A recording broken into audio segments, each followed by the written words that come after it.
Hi, good afternoon, everyone. This is Rajiv Khanna from immigration.com, the law offices of Rajiv Khanna PC. Today is July 9th. This is our bi weekly community conference call every other Thursday. Everyone is welcome to join. Um, I have my Twitter account open. So while we are talking, if you need to tweet out to me, you can tweet me at my ID is immigration.com with COM. You can also go to immigration.com, our homepage, and send me a tweet from the right hand side margin. Also from the forums, you can tweet out to us. I'll check my tweets periodically. That said, let's get started on the conference. First question is from Raja. Raja Sandy says, he entered USA, worked for a while on H-1B, then left, entered again. I won't do the whole math, that's a little cumbersome. Then left again, came back. Now, the bottom line is how much time do I have for starting my PERM with the current employer D to be able to get future extensions? Okay, first of all, let's look at the rules for recuperating H1 time outside the United States. It's also called recapturing. Under the currently accepted principles, USCIS will allow you to recapture every day you are outside the United States. So if you're outside USA for 10 days, you can recapture 10 days in an extension. If you're outside for 3 months, you'll capture 3 months. But also remember the following additional rules. If in any 12-month period you're outside USA for more than 6 months, you can get the whole year back. If you're outside USA for more than a year, you can get 6 years of H1 back, but you'll be subject to the cap. If, on the other hand, you have chosen not to be subject to the cap and come in under the remainder option, which is basically I accept the rest of my time, whatever remains, I don't want to get my entire 6 years. The 1 year that you were outside USA would still be returned to you. So that's how these rules interoperate. Now, how soon should you start PERM? Well, the PERM application ideally for you to have an assurance of an ongoing uninterrupted H1 extension should be filed before the 7th year begins. So using these rules, calculate your time, and before your 7th year begins, let's go ahead and have you make sure that you've started your PERM. I'm going to change the format of my calls a little bit. Raja, if you are on the phone, press star 5. So I'm going to consolidate the discussions of every question. Raja, if you are on the phone, press star 5. Okay. Raja is not here. Let me go on to the next question. Here, this is from Dada Babu 2000, who's got a situation where um, the consulate forced the husband of the petitioning relative to provide an affidavit of support, even though another affidavit of support in addition to the petitioners had already been provided. That appears to be inappropriate. That appears to be inappropriate. So under these conditions, I think what you can do is you should contact the consulate, preferably in writing, like through an email, and explain to them that we have a situation. I don't want you to get into whether somebody is reluctant or not reluctant. Just say that we already had a sponsor. Uh, we failed to understand why the petitioner's husband also had to sponsor. So, in my view, I do not know exactly what the circumstances were or what the reasoning of the consulate was, but it appears to me that if they already have an I-864 joint sponsor, they should not have insisted on a third sponsorship. That doesn't make any sense. So something is wrong. Dada Babu, if you're on the phone, press star 5. If you have any follow-up questions, press star 5. Okay, I'll go on to the next question. Ram says, wife and I are permanent residents since November 2013. She's traveled a few times in and out, each time less than 6 months. Okay, is this going to be a problem? at the port of entry? Well, remember one thing. Uh, she has a lot of indicia of being a permanent resident of USA. First of all, she has not left for more than 6 months. Her husband is permanently residing in the United States. It's not like she's got a job in India or in her home country. So, all in all, the way the law works is if your trip outside is less than 6 months, as a green card holder, they probably will not question it. And if they do question it, um, it's okay for her to answer the questions truthfully. It appears that the circumstances of your case are pretty much in her favor. Ram, if you're on the phone, press star 5. If you're in the call, press star 5 if you have follow up questions. Star 5, Ram, if you're on the conference call. All right. Let me go on to the next one. VSC 0899EB3, Niraj. Planning to sponsor my dad's green card. I'm a US citizen. If I file I-130, can I file his adjustment of status later on? I have a bunch of videos on this issue. Please make sure you review them because I have made some recommendations that just it's a little tricky when you apply for a green card when you have entered USA using a tourist visa. So as long as you follow the instructions on those videos, applying for a green card and adjustment of status is okay, as long as you don't have a preconceived intent and there's sufficient time elapsed between the entry and overt efforts to procure the green card. Overt efforts, okay? Once I file the green card, assuming that he's outside, can he travel? And the answer is, can he travel to USA on a tourist visa? It's completely up to the CBP officer at the airport. I know people who've been allowed entry. I know very few cases. In fact, I can't recall even a single one where a parent of a US citizen was turned away at the airport because they have a green card going. Theoretically, that's a possibility. Okay. Neeraj, if you are on the phone and you have follow-up questions, press star 5. Star 5. Okay. Let's go to Neeraj.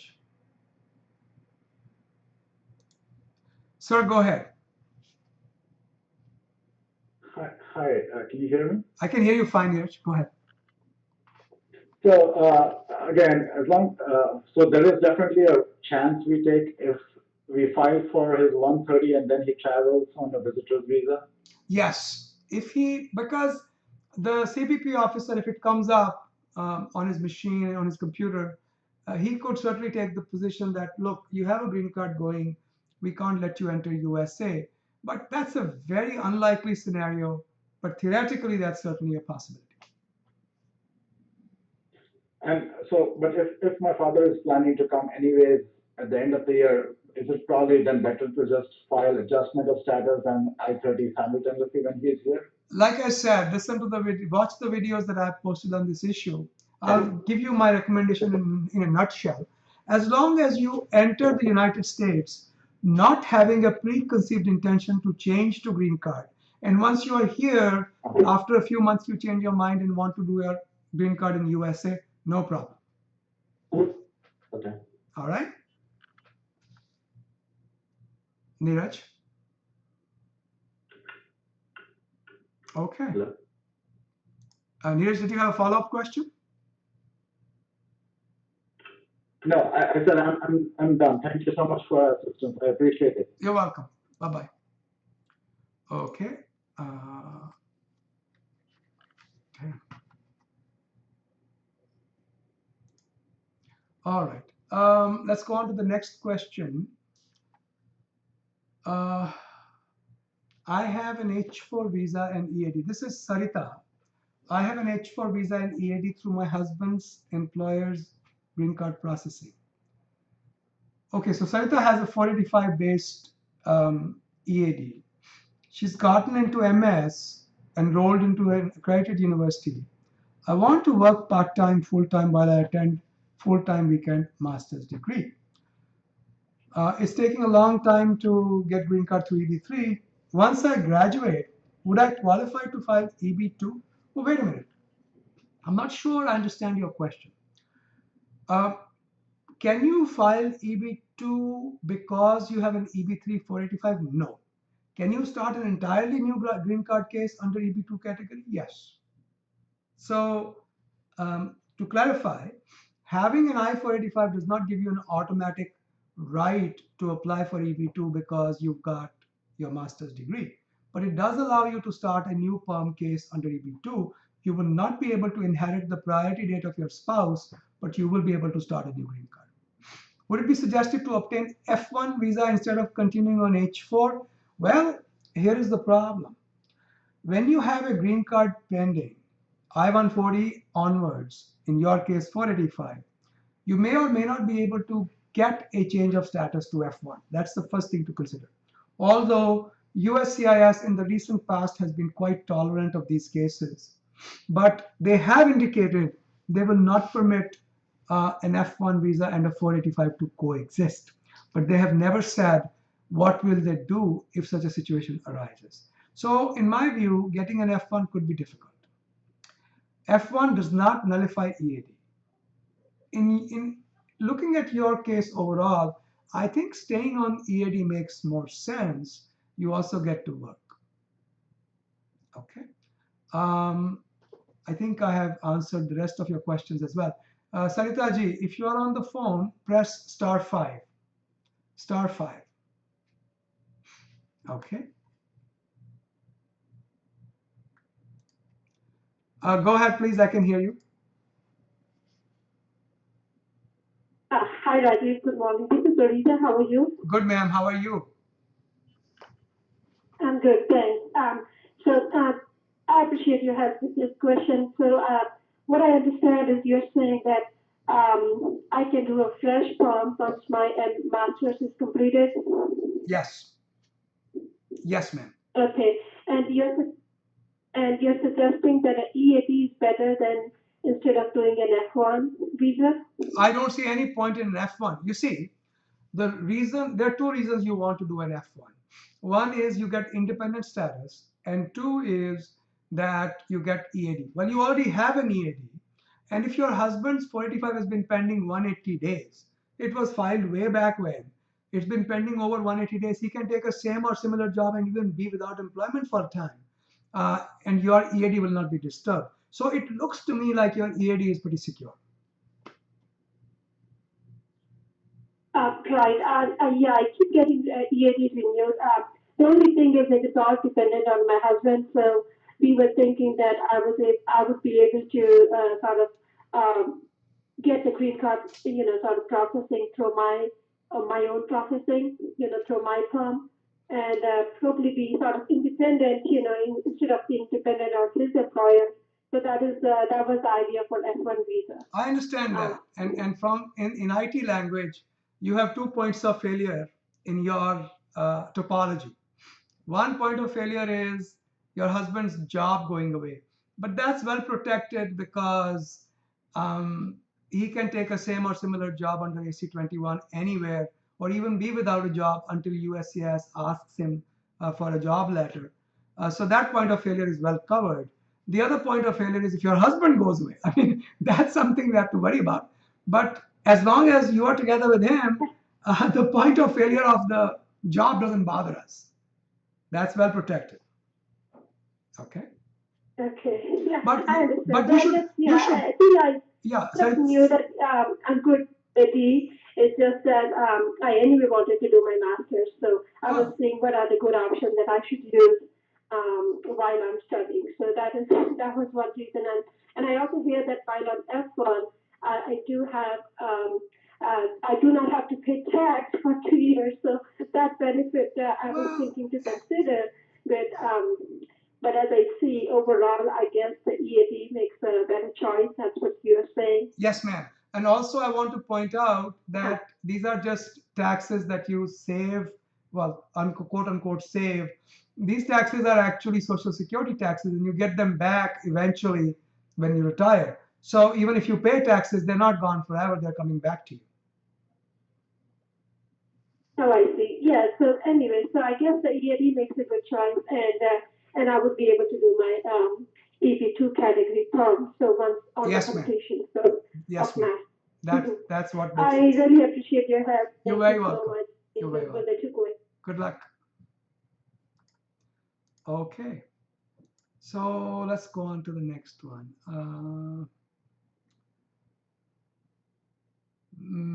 Pravat Mishra moved to USA in 2008 on L1B, converted to L1A.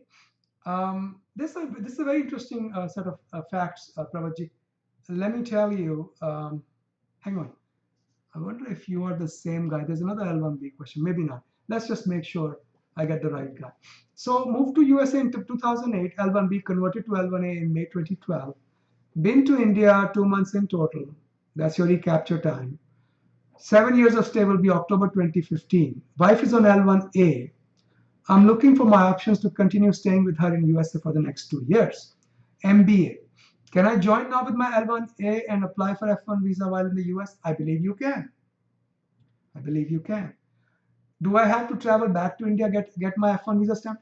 Check with the school. I do not see any problem in going to school on L1A as long as you're not changing the full-time nature of your job.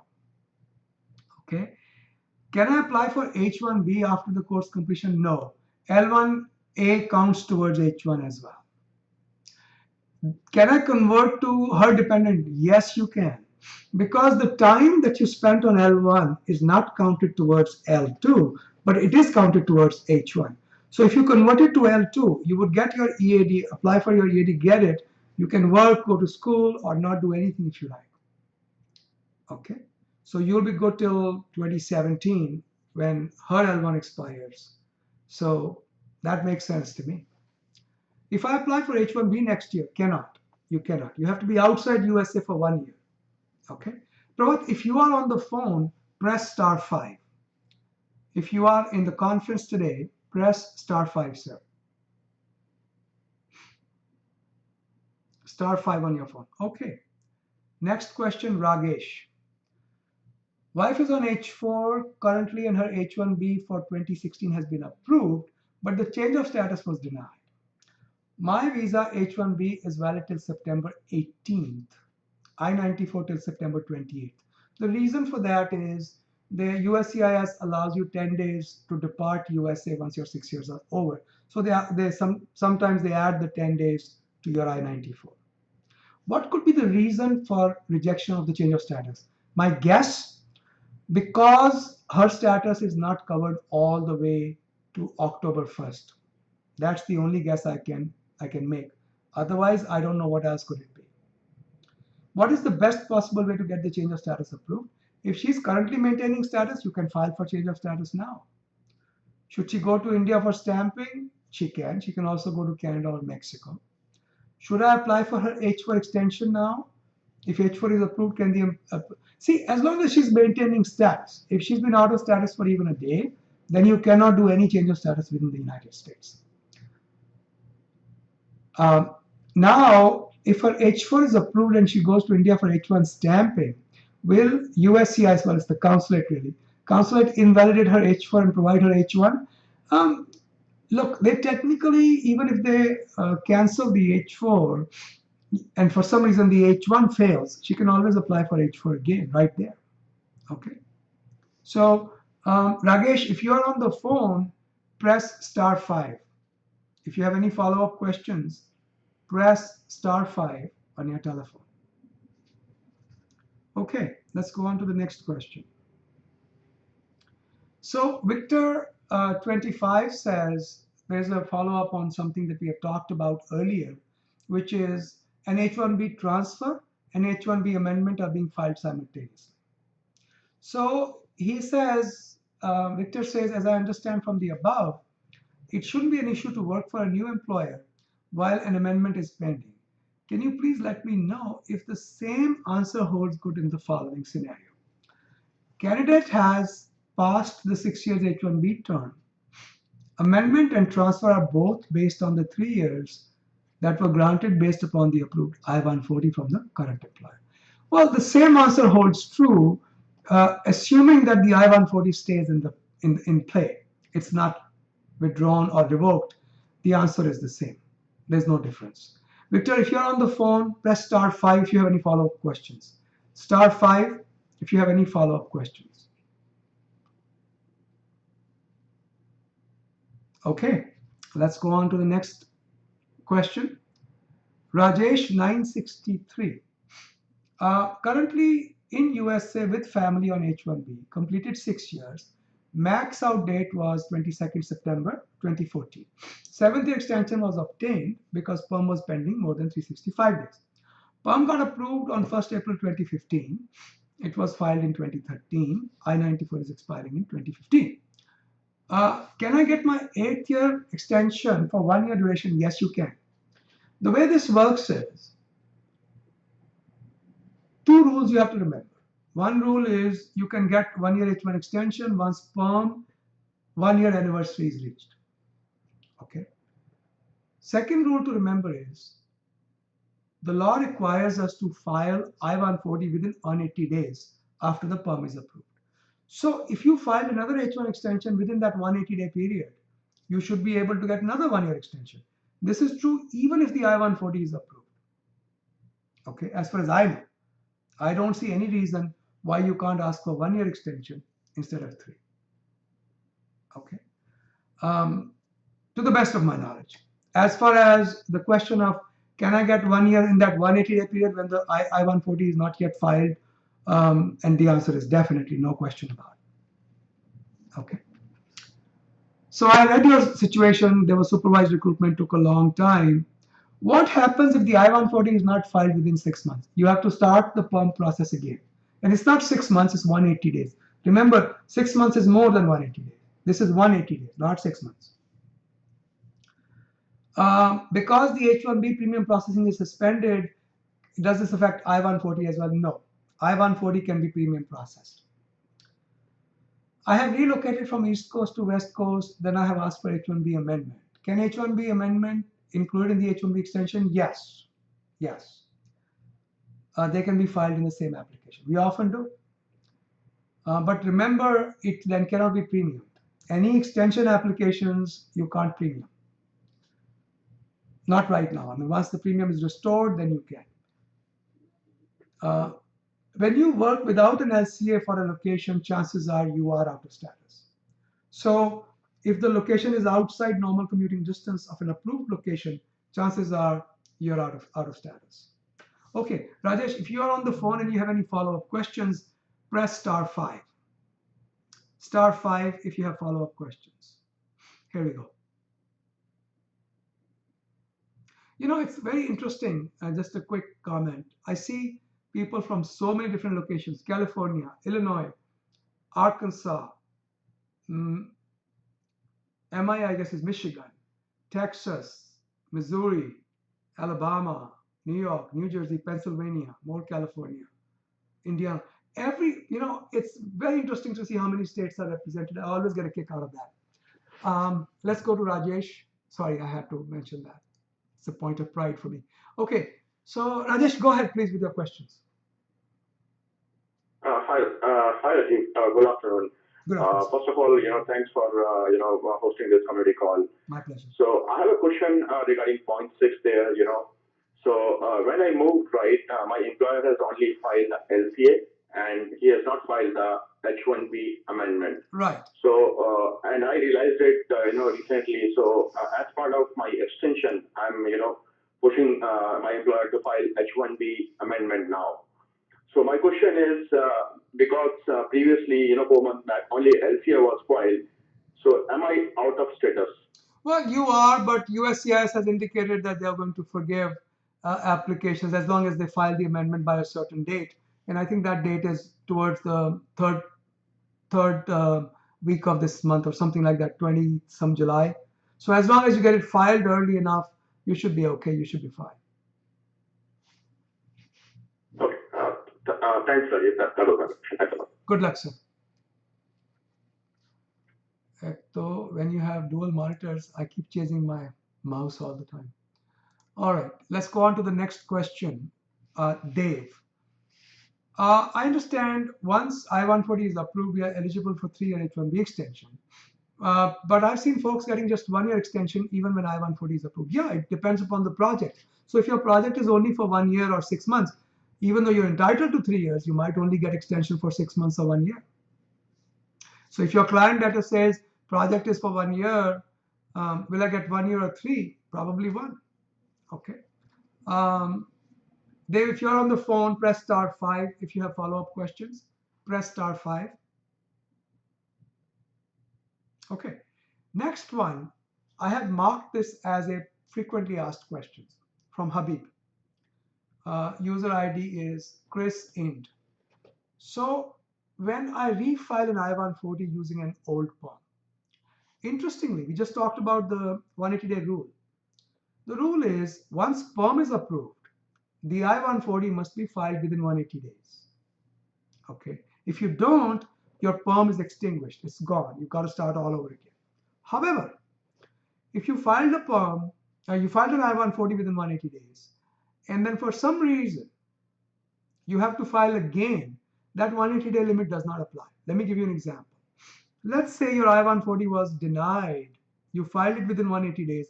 It was denied because you forgot to submit an education evaluation, or because of some technical reason or some serious reason, such as inability of the employer to prove that they have the capacity to pay your wages.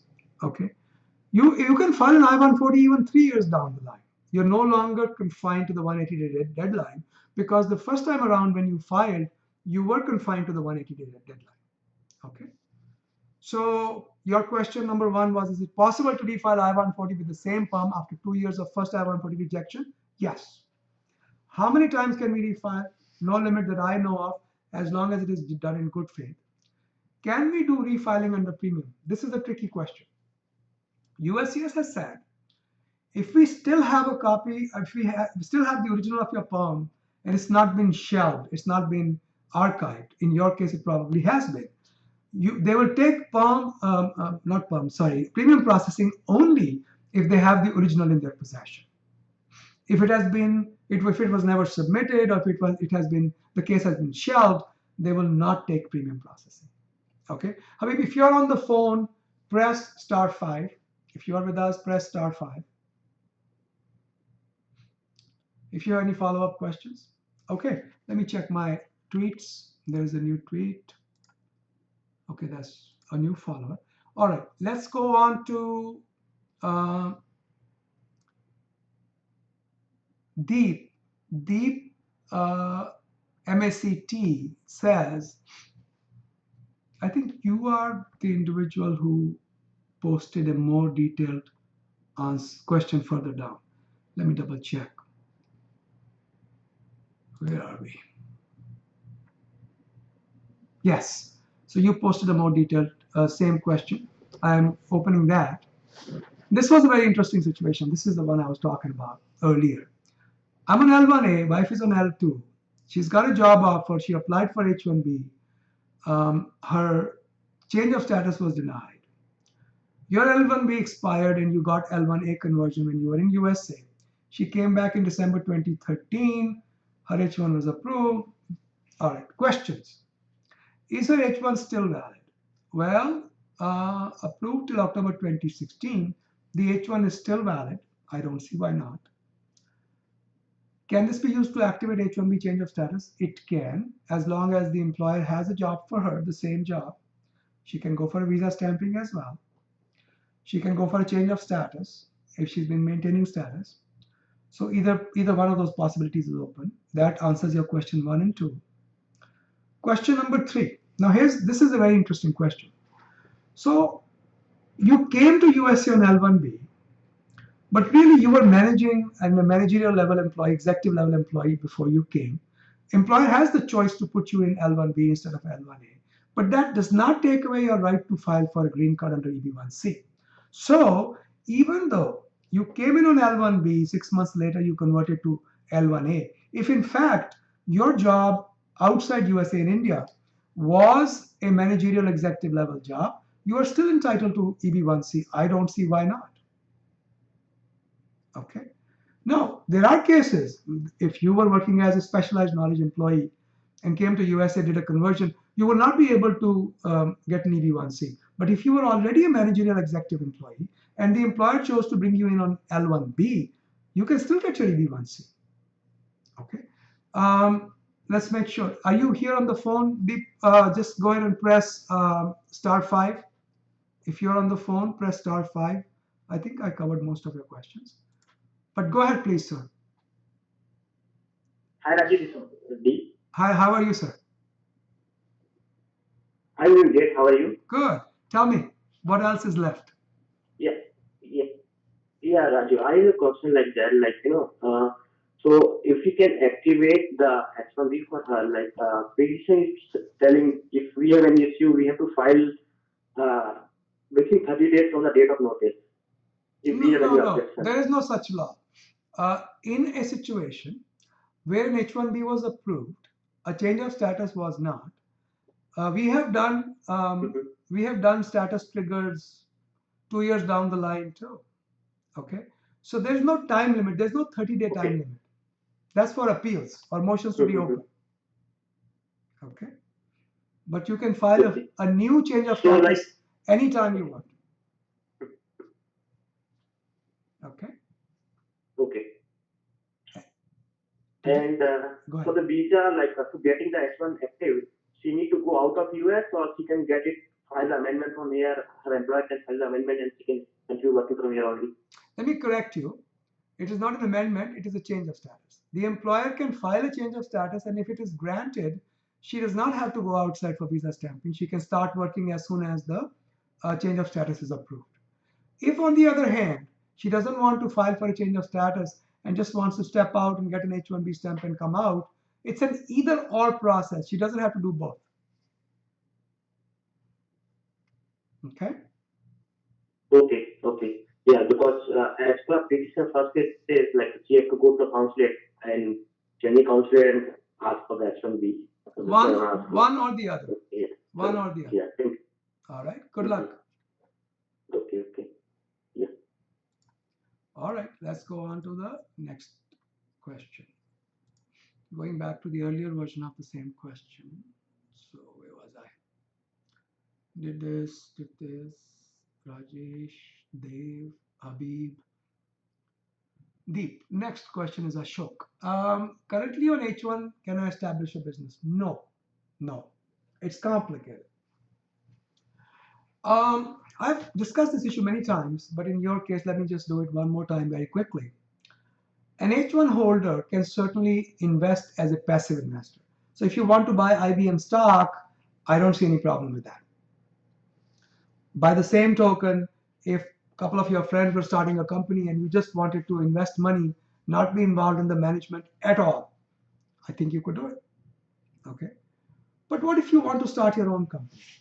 I guess you can do it in the following circumstances.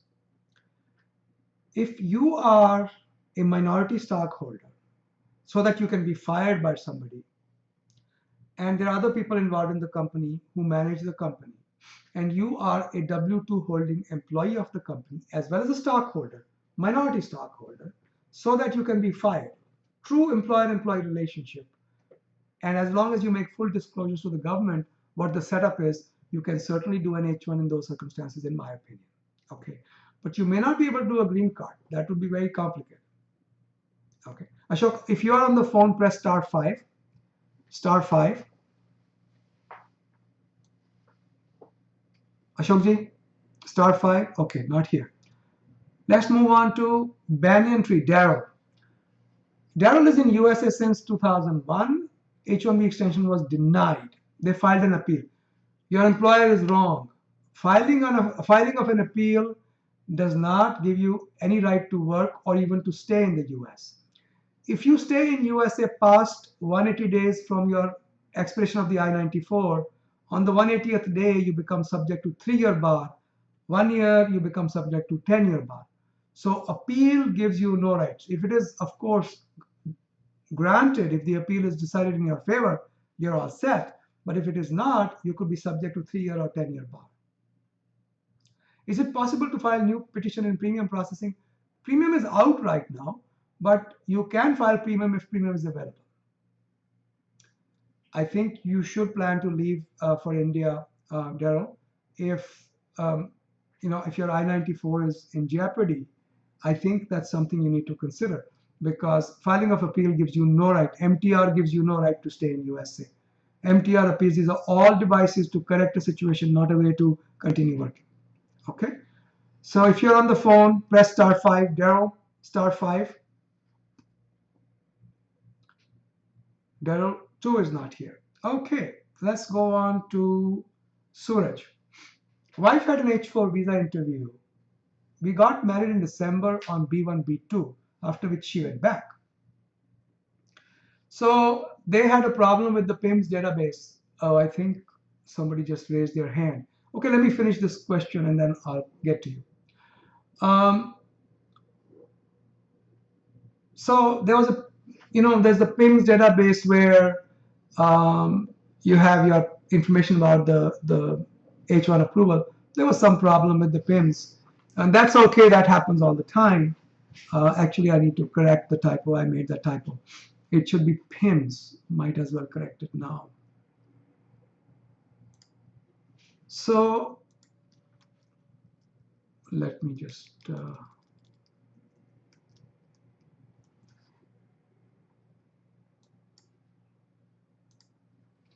Okay. How long would the admin processing normally take? What happens with the admin processing? Well, that's very difficult to answer. Both these questions are impossible to answer. If it is a minor matter, it could be a matter of days. If it is something complicated, they want to look into the company or your background, it could be months. Does admin processing mean her visa application will be denied? Not necessarily. It doesn't mean it's been denied. It simply means they're looking into more facts. One thing I don't like is the fact that she was questioned closely about why she got married on a tourist visa. But I think as long as it was her intention to go back, you have a very good case to support an entry on a tourist visa. At least you can argue that. Okay. There isn't much you can do to expedite this case. And if I were you, I would avoid traveling on a tourist visa right now. I think it's better to just figure out what's going on. Because when you come to the airport, the Customs and Border Protection can also create issues if the case is flagged. I don't think it is, but I wouldn't want to take a chance like that. Suraj, if you're on the phone, press star 5. Star 5. Suraj. Okay, let me get Suraj first. Sir, go ahead if you have any follow-up questions. Yeah, so it was, I'm not sure like what is the issue here. The consulate did not ask so many questions and see our pictures. He just checked the I-797 and her passport, and he didn't even look our paycheck stuff and anything else, not LCA or anything. I was just curious what could be suspicious in this case other than not finding the petition. Yeah, I think it is primarily that. My guess, Suraj, is it's not any reason to worry. It appears to me that this is really a case where they were not able to locate the petition and they'll need a copy of that. Okay, but isn't there a procedure where you can contact Kentucky and ask them if you can, if there's anything they can do to expedite the case? There might be a procedure for contacting the Kentucky Consular Center, KCC, which maintains the PIMS database. Okay, see if you can. I'm not aware of it, but I can definitely look at it. Yeah, it doesn't hurt. Doesn't hurt to look at it and get yourself kind of forewarned. Remember, the PIMS database problem doesn't happen very frequently. In fact, we have never encountered this issue. The only thing I can think of is Okay. if the employer or the lawyers either did not file a case with a duplicate copy to go into PIMS. I mean, that's the only thing I can imagine. But we've not had problem with PIMS for a while now. Okay. I'm not sure. I'm just guessing. Yeah. Yeah. And I have another question. Sure. Go ahead. I have my I-140 approved. Okay. And can I file my 485 while her S4 administrative application is in process? Yes, you can, as long as you're maintaining your H1 status. Also, filing a 485 is not prohibited. The only risk is If your green card is approved, she will not be able to enter on H4. She'll have to wait for following to join, and that could take a year plus to get her green card approved. Okay, so while doing a 485 filing is not a problem, only risk is if it gets approved too quickly. Unlikely, but it can happen. If it gets approved, then she can't use her H4. Okay. What about I filed my 485 here and I send her 485 in her country, Nepal. It doesn't get 485 doesn't get sent out. It's the following to join process. Okay. Okay. I gotta take my next call. Good luck, sir. All right. All right. Bye bye. Thanks. You're welcome. Okay. So you raised your hand. Go ahead, please. Hi, I came here in 2009 to do my master's in Hang on. electrical engineering. Ma'am, no new questions. I'll come to that. Just hold on. I'm not doing any new questions, folks. Just follow up on the questions that have been posted. Once I'm finished with this, which should be another 10-15 minutes, then we'll do the new questions. Okay, next one is Varun, Tracker 2015, planning to file H4EAD for my spouse. She has work permit on L1 till 27th August 2015. I was quite confused by the facts of this case. Couldn't quite follow it. I'm planning to make my H1B extension premium once it resumes on July 27th. I'll be getting my H1B extension approval with H4 approval within 2 weeks. That's a big assumption. Don't bet on it. Even if it's premium, it does not necessarily happen in 2 weeks. It can be more than that.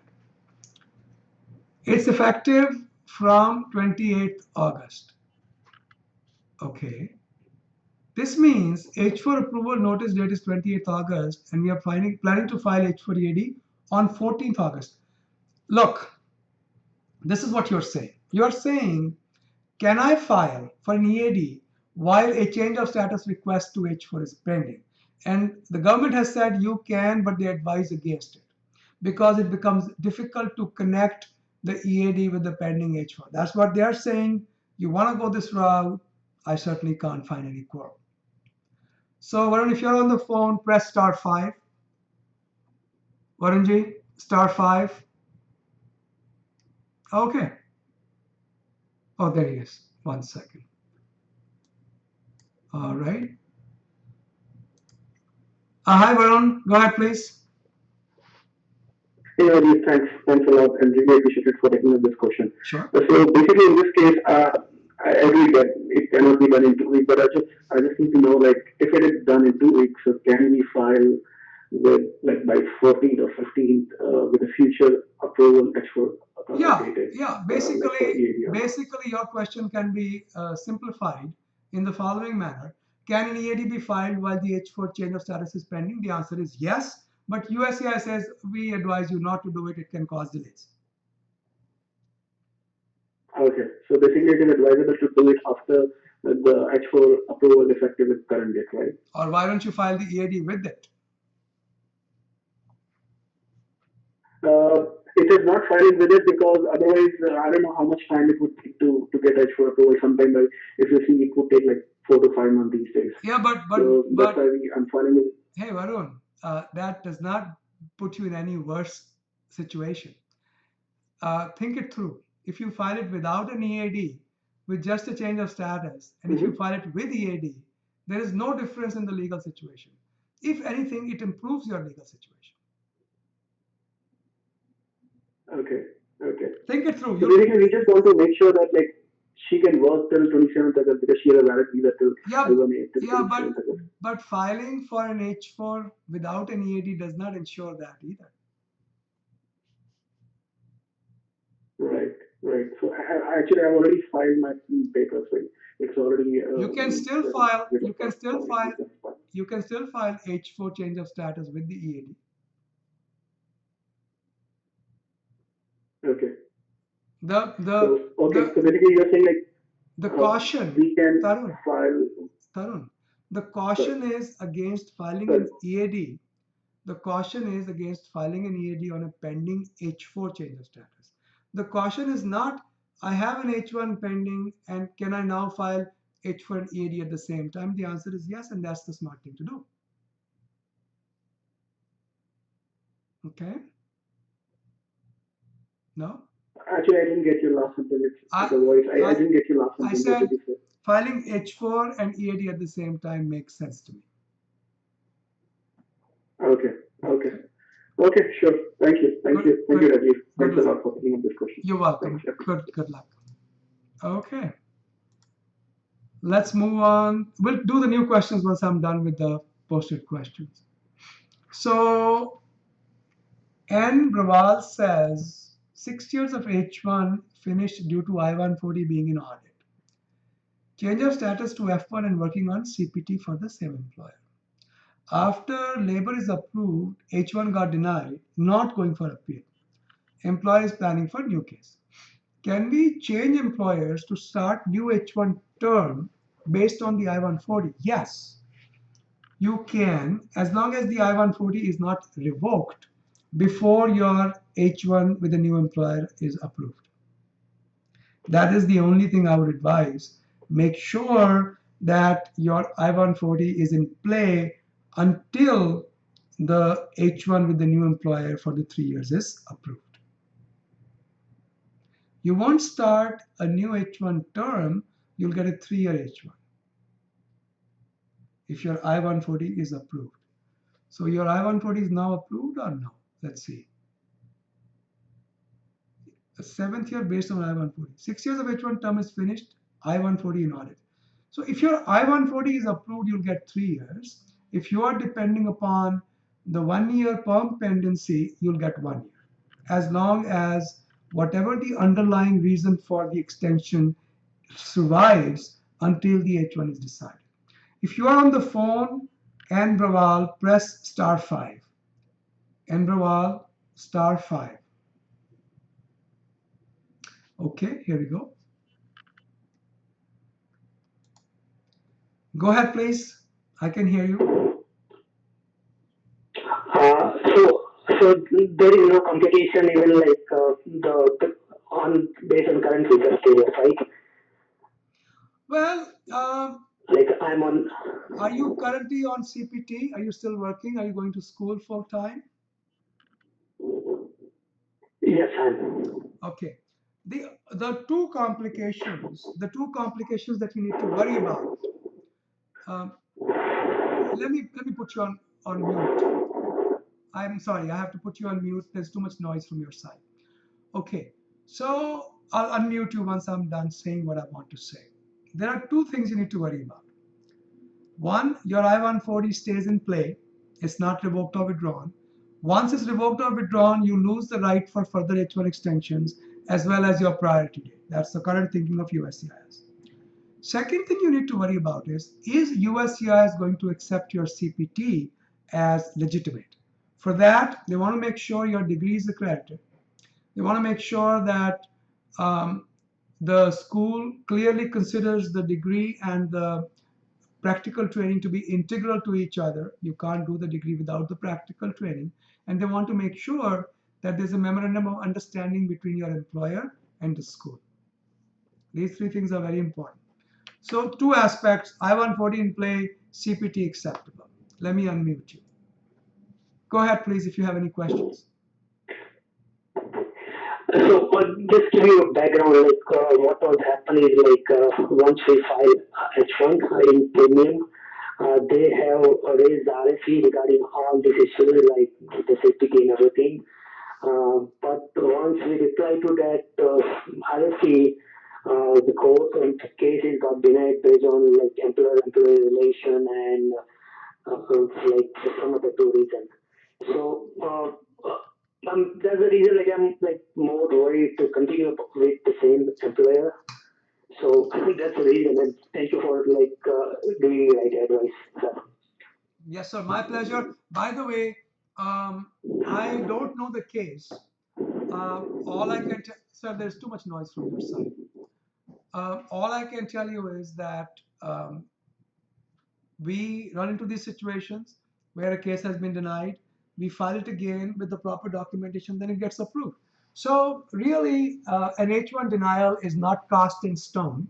If you refile with proper documentation, you might be able to get an approval. If you have a new project or a new end client, the situation might be different. You might be able to get an approval. New employer, you might be able to get approval. So really, an H1 denial by itself is not irrevocable. It's not something you have to think of as the final word on the subject. Okay. If you have any last comment, go ahead. I have to take my next call. Thank you, sir. I think that's very helpful. Thanks a lot. You're welcome. Good luck. Okay. B. Sundar says, wife started doing her master's while on H4, completed 2 semesters. The rule is, as far as I remember, the rule is in order for you to get OPT, you must have been on F1 status for at least 2 full semesters. 2 full semesters. You cannot get OPT until you have been on F1 for 2 full semesters. If you're on the phone and you have a follow-up question, press *5. *5 if you have a follow-up question. Okay, next question is from Flower Girl. Unfortunately, I do not know the answer of this question. I'll have to look at the form I-864. If you have signed an affidavit of support, how far does your obligation extend? If he buys a medical insurance by just putting his pension income, my guess, I would not want to be held to this. My guess is, since this is a private insurance being purchased, this is not a government benefit being purchased, I don't see why 864 should be implicated.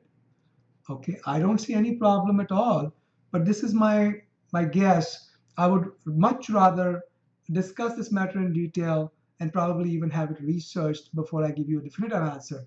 But to me, it seems like I'm being paranoid when I do that. Nevertheless, that's the nature of our job. So my guess is there is no problem. This is private insurance.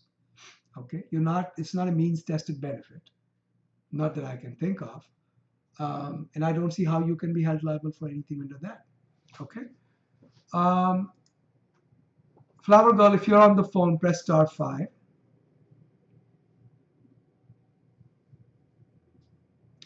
Okay. Arvind Apte.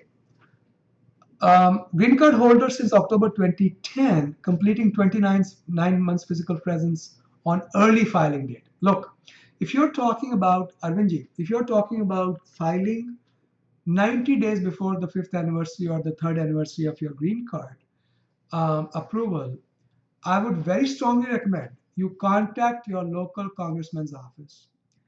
Ask them to check on this with the local USCIS office. There's been a lot of inconsistency, a lot of inconsistency. So I don't want you to be in a situation where you waste time and money and then you have to file again. That's the only worst case scenario. So contact your local congressman's office. I already answered Deep's question. Okay, we are done. Anyone has any question, old or new, press *5.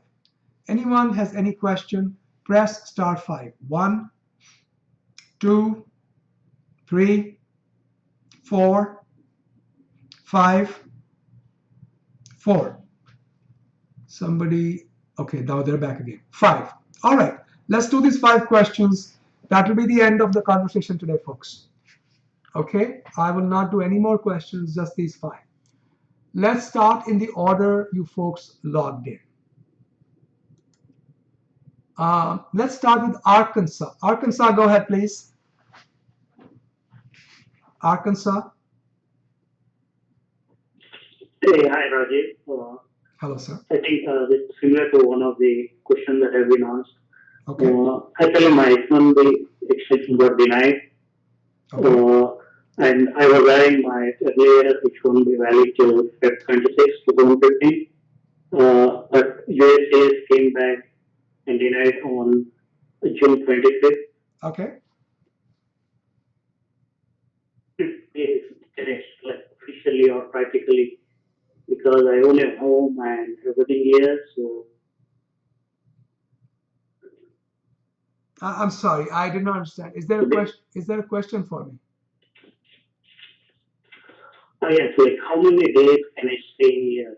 Okay, Is it like from the expiry date of I-94 or from the date when H1B demand extension? good question. A dangerous question. Make sure you double check with your lawyers that you've gotten a complete picture. But let me tell you the law, and I'll have this conference call recording finalized by tomorrow, so it'll be posted tomorrow. Oh, 1 second, I have a tweet, another follower. Okay, so going back to what we were talking about, how the unlawful presence works in a case where an extension or a change of status has been filed and then gets denied.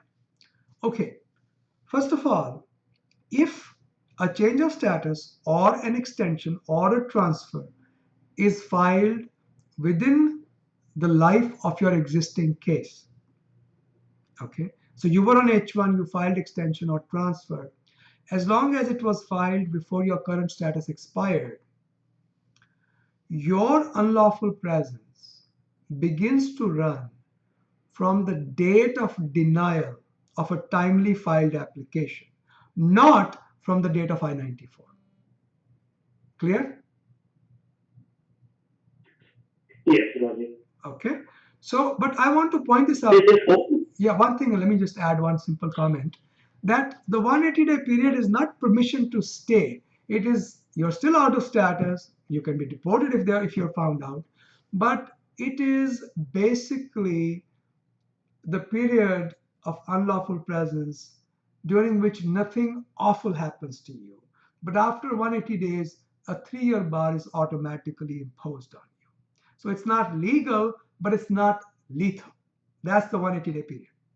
Okay. Go ahead if you had any other comments or questions. Okay. Just one more question, Rajiv. Yes, sir. Actually, my wife is on F1, so I'm trying to apply for F2 visa Okay. so that I come back into status. Okay. So do I have also Canada visa? So do I have to go to out of country and get the F2 stamping, or Yes, can sir. I stay here and apply for F2 No, visa and you change of status? once you have a gap in your status, even if it is a 1-day gap, USCIS most likely will deny you status within USA. So going to Canada is the only thing that would make sense. Okay. Thank you, Rajiv. Oh, you're very welcome. Appreciate it. You're very welcome. All right. Let's go to the next person. And this is Michigan. Michigan, go ahead, please. Hi, Rajiv. How are you? Good, sir. How are you? I'm doing great. Rajiv, I'm a Canadian citizen working here on TN visa. My name is Mohammed, by the way. Okay. The employer is saying that I cannot work on corp to corp or 1099. The question for you is, can I work on corp to corp or 1099 while holding a TN visa and having a Canadian passport? I can certainly tell you one way in which we have done it. I just got an approval a couple of weeks ago on a TN where there's a Canadian company, a small Canadian company, who has a corp to corp with an American company. Okay. Canadian company, American company have a relationship. American company needs a person to come and work on some project. They sent that person. The letter in support of the TN was drafted by the Canadian company. The American company pays the Canadian company on a 1099 or whatever else, basically as an independent contractor. The Canadian company then pays the salary of the employee they have sent on TN. So in a way, that's the corp to corp, but corp to corp has to be between your employer in Canada and your client in USA. Can you work on a 1099? I don't think so, but I have to research this issue specifically. I can't really give you a definitive answer. But one thing that we have done just a couple of weeks ago, I know for sure that works fine. Okay. So I just one quick question. So I have created the corporation in USA. That won't work because I don't think TN allows you to be self-employed. I don't think that would work. There's certain companies that are doing it while TN, Muhammad, holders do. then you have a better answer than I do. I do not know all the law off the top of my head. I would have to look it up. I doubt it very much that that can be done. If you want to set up a paid consultation, we'll be happy to take a look at the law for you. But if you already know somebody, a lawyer who's been doing it, certainly by all means talk with them. I don't know the answer offhand. I don't think it can be done. Okay, but you're saying that if I create a company in Canada, then it'll work? It might. If I incorporate a company. If you incorporate a company means you're making something just for this purpose, CBP can certainly question it more closely. In my case, I had a company already fully functioning for the last 6, 7, 8 years in Canada.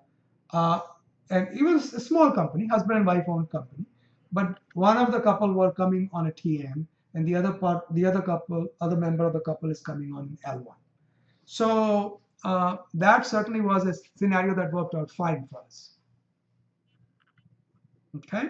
Okay. So I guess I have to set up an appointment. You can certainly. All right. Good luck. I think that was my question. Good luck. Folks, there's no way I'm going to know all the law off the top of my head, but I do know a lot of it. Okay. Let's go to Florida. Florida, go ahead, please. Hello, sir. How are you? Good, sir. How are you? I'm good. Thank you so much. Sir, just a small question. I just want to know if you have heard anything about any of the H4 approvals yet. We already have received H4 approval about 3-4 weeks ago. Less than 2 months it was approved. Oh, okay. I tweeted that. I Google Plused it. I also put it on LinkedIn. Follow our social media. You'll stay on top of things. Okay. Yeah, sure. Definitely. Good luck, sir. You're welcome. Okay, last question of the day. Indiana, go ahead, Indiana. Hi, Rajiv. Hello. This is Sue. I came to US in 2009 to do my master's in engineering. Okay. I graduated in 2011, after which I got my OPT, okay. But it was an unpaid internship. Okay. And after the year, I got the extension and worked for a pharmaceutical company for a year and a half. They filed for my H-1B, but due to lottery, it didn't go through. And the company was going to sponsor me to do my MBA, but because I had to quit the job, I ended up paying for the MBA myself. So right now I'm doing my MBA. I finished 1 year and have been doing an internship. I'll complete 6 months next month on this internship. So my question is for EB2A visa for advanced degree professionals. My old company is ready to sponsor me. They want me to start working as a project manager. The position is where you need to have 10 years worth of experience, and they're ready to hire me for that as well as sponsor me. So would the second MBA, the second master's degree, compensate for 5 years of work experience that's required? Am I eligible for EB2A visa or not? I don't know what EB2A is, ma'am. There is no such visa. There's an EB2, but EB2A does not exist as far as I know. But let's talk a little bit about your qualifications.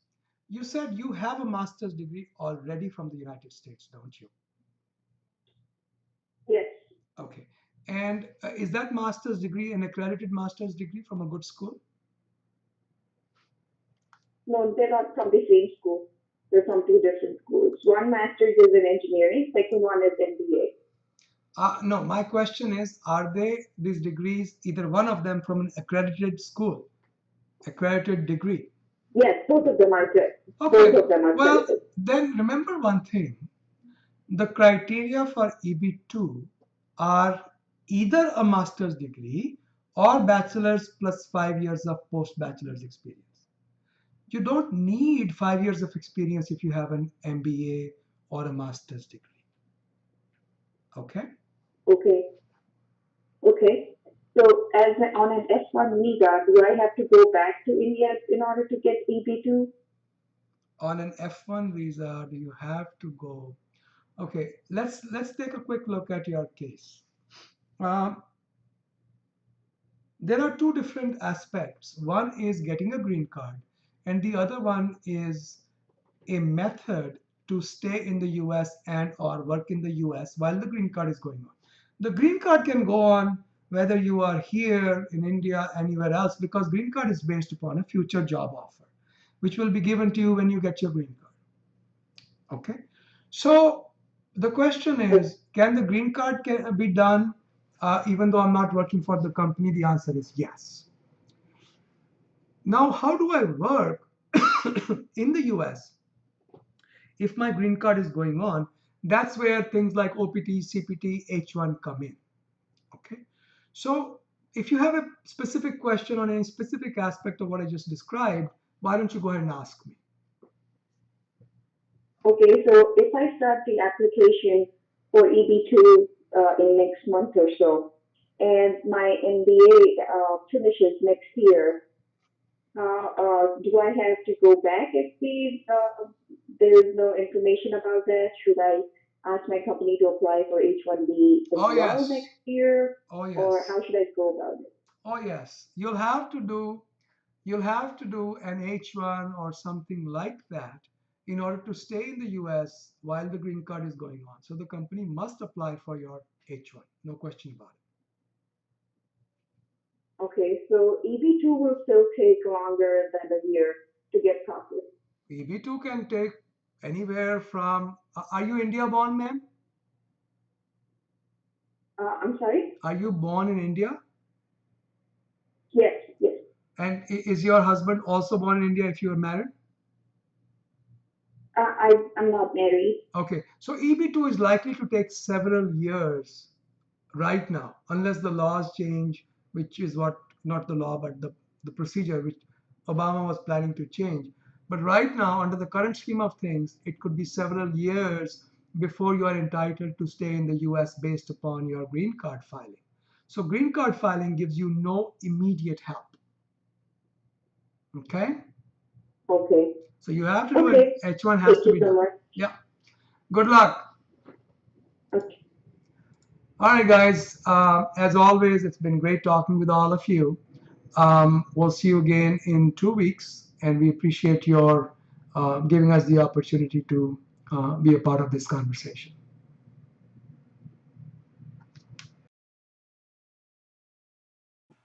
Every other Thursday at 12:30 p.m. Eastern Standard Time, we host free community conference calls. Everybody is welcome to join.